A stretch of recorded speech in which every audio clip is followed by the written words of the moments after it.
kasih dalam anugerah Tuhan kita Yesus Kristus, Bapak Ibu, Pak Oma, adik-adik sekalian, dimanapun saat ini berada, kembali saya Pendeta Adi Cahyono pada hari ini, Selasa 12 Desember 2023, akan mengajak kita merenungkan firman Tuhan dalam program Sapaan Gembala GKI 5. Bulan ini saya membawakan rangkaian seputar Natal, peristiwa, kejadian, ataupun tokoh-tokoh yang ada di seputar kelahiran Yesus, bayi juru selamat manusia. Sebelumnya mari kita akan berdoa. Kami bersyukur kembali bersama-sama Tuhan, akan membaca merenungkan bagian firman Tuhan, untuk kami terus boleh mengetahui apa yang menjadi firman-Mu, kehendak-Mu, dan perintah-Mu untuk kami lakukan. Roh Kudus, tolonglah kami, dalam Kristus kami berdoa. Amin. Ya, saya akan membawakan tema tentang Kaisar Agustus. Kalau kita searching atau cari di Alkitab di kita, kata ini muncul, ditemukan pada Lukas, Injil Lukas pasal 2 ayat yang pertama. Tapi saya mengajak kita melihat secara lebih jauh dari bacaan kita, Lukas pasal 2 ayat 1 sampai dengan ayat yang ke-7. Demikian firman Tuhan. Pada waktu itu Kaisar Agustus mengeluarkan suatu perintah menyuruh mendaftarkan semua orang di seluruh dunia. Inilah pendaftaran yang pertama kali diadakan sewaktu Kirenius menjadi wali negeri di Syria.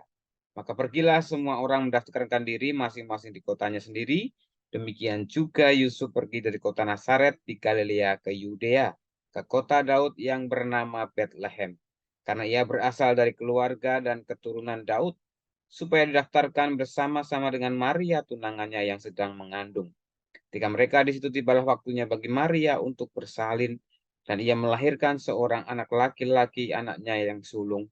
Lalu dibungkusnya dengan lampin dan dibaringkannya di dalam palungan, karena tidak ada tempat bagi mereka di rumah penginapan.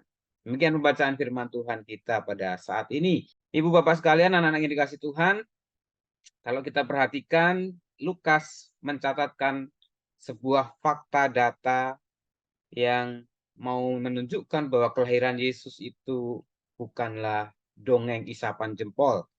Kenapa? Karena Kaisar Agustus adalah seorang penguasa kerajaan Romawi pada saat itu yang memang sedang berkuasa.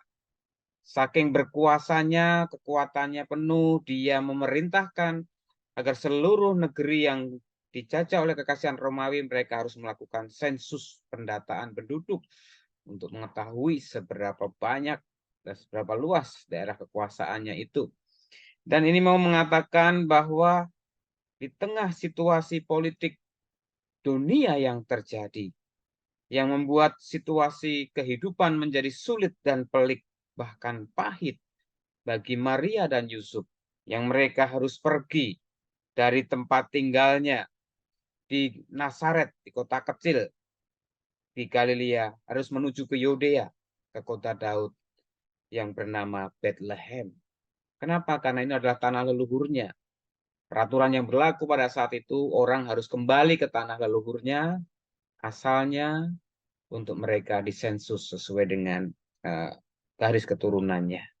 Dan ini menjadi bukti juga bahwa Yusuf adalah keturunan Daud. Jadi ini bukan sebuah kebetulan, Bapak Ibu sekalian, adik-adik, anakku yang dikasih Tuhan, di tengah situasi politik ataupun keputusan politik pada saat itu yang membuat Maria Yusuf harus susah payah di tengah kehamilannya, harus naik keledai dari Nazaret ke Bethlehem gitu ya. Dan karena situasi itu yang menyebabkan banyak orang berbondong-bondong kembali ke kampung halaman tanah leluhurnya, membuat penginapan juga menjadi susah. Itu yang membuat Maria Yusuf tidak bisa menginap di tempat yang layak. Namun hal itu bukan kebetulan juga. Ketika bayi Yesus lahir di tempat yang bukan selayaknya tempat penginapan, karena ia lahir di kandang, bukan di tempat rumah penginapan. Dibaringkan di dalam palungan, dibungkus dengan kain lampin. Sekali lagi, itu semua bukan kebetulan atau kesengajaan. Bahkan itu semua menggenapi apa yang menjadi rencana Tuhan sebagaimana sudah dibuatkan dalam kitab para nabi sebelumnya. Nanti dalam rangkaian perayaan pas Natal, dari malam Natal sampai perayaan hari Natal, kita akan banyak mendengar, menyaksikan drama, tablo, puisi yang mengisahkan peristiwa seputar bayi Yesus dan dikutipkan di sana banyak sekali nubuatan dari kitab Mika, kitab Yesaya. Itu semua menggenapi apa yang sudah disuratkan, disampaikan para nabi. Apa yang dialami Yesus bahkan di tengah pemerintahan Kaisar Agustus yang begitu sangat otoriter. Apa refleksi kita, Bapak Ibu sekalian? Mari kita menyadari ada banyak hal yang terjadi dalam kehidupan kita di luar kendali kita. Situasi politik dunia, situasi politik bangsa kita, bahkan situasi politik di tengah lingkungan masyarakat, bahkan di gereja sekalipun. Terkadang-kadang membuat kita merasa tidak berdaya, merasakan penindasan, merasakan ketidakadilan. Tapi melalui peristiwa kelahiran Yesus ini, mari kita mempercayai bahwa apa yang menjadi rencana Tuhan, janji Tuhan, pasti terjadi dan digenapi.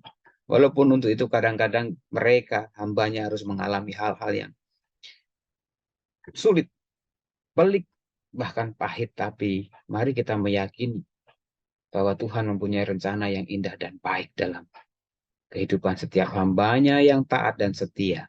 Ingat sapaan gembala minggu lalu tentang malaikat Gabriel dari seorang imam Zakaria yang tidak pernah kecewa dengan Tuhan, tetap setia melakukan tugas perannya, dan akhirnya Tuhan memakai hidupnya. Mari kita juga meyakini di tengah situasi kehidupan kita saat ini, mungkin di tengah situasi perang dunia di dunia antara Ukraina dan Rusia, antara Israel dengan Hamas, bahkan di tengah situasi politik Indonesia yang saat ini mulai memanas, masuki masa kampanye, ada 3 pasang calon ya yang sedang berkontestasi untuk memenangkan Pilpres 2024 itu membuat banyak orang mungkin juga bisa mengalami kemarahan, kebencian, tetapi ada yang merasa tertindas, merasakan ketidakadilan. Mari kita tetap melakukan bagian kita dengan tetap terus percaya bahwa Tuhan sudah menggariskan segala sesuatunya,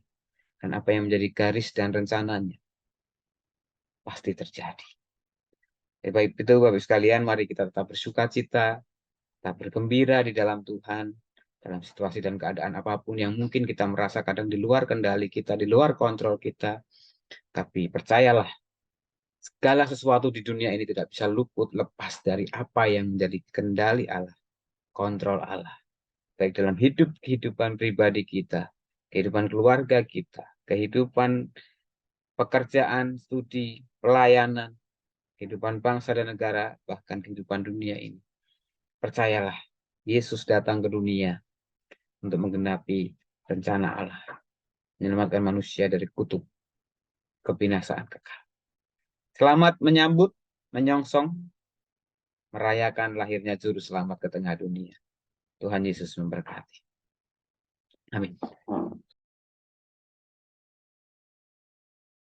Mari kita berdoa. Tuhan, kami bersyukur pada hari ini kembali boleh membaca firman Tuhan seputar peristiwa kelahiran Yesus, di mana realita politik yang terjadi pada saat itu, bahwa ada pemerintahan yang begitu sangat otoriter, berkuasa, menindas, tapi ternyata Tuhan memakai realita itu untuk menggenapi apa yang menjadi janji dan rencana Tuhan. Dalam kehidupan Yusuf dan Maria yang harus bersusah payah dari Galilea, di Nazaret Galilea, menuju ke Yudea, ke Bethlehem. Dan di sana mereka mengalami hal-hal yang cukup memprihatinkan, menyedihkan. Bahkan bayi Yesus lahir bukan di rumah penginapan. Mereka lahir di kandang. Yesus dibungkus dengan lampin, dibaringkan di dalam palungan. Tapi itu semua menggenapi apa yang menjadi janji dan rencana Tuhan. Kami rindu Tuhan terus hidup dalam iman dan keteguhan hati, dalam realitas kehidupan apapun saat ini. Kami mau tetap percaya Tuhan mempunyai dan Tuhan sudah membuktikan rencana yang indah bagi dunia, keselamatan manusia. Yang kami kembali akan menyambut merayakan berita kelahiran Juru Selamat itu dalam peristiwa Natal. Biarlah Natal ini tidak membuat kami kecil hati, ciut nyali, bahkan menyimpan kebencian, ketakutan, amarah. Tapi biarlah kami tetap terus merendahkan diri, merendahkan hati kami Tuhan. Di hadapan-Mu untuk terus tahu apa yang menjadi rencana dan kehendak-Mu untuk kami lakukan. Agar karya dan nama Tuhan terus dipermuliakan dalam hidup dan kehidupan kami. Kami bersehati berdoa Tuhan untuk saudara-saudara kami yang berulang tahun pada tanggal 11 Desember. Ada Alvin Romeli, ada saudara Nathaniel Christian Sinaga, ada Andrew Lijaya Octavianus, dan pada tanggal 12, ada Oma Sylvia Intan Sriwijaya, saudara Regal Daniel Latu Perisa, Regi Nehemia Latu Perisa, dan Gabriel Reski Putra Napi Tupulu. Tuhan, kami bersyukur bersama saudara-saudara kami yang bertambah usia itu, biarlah mereka tetap setia kepada Tuhan, berkati Tuhan dengan sukacita, kesehatan, dan kebahagiaan bersama kehidupan terkasih dalam keluarga, dalam studi, pekerjaan, pelayanan dimanapun mereka berada.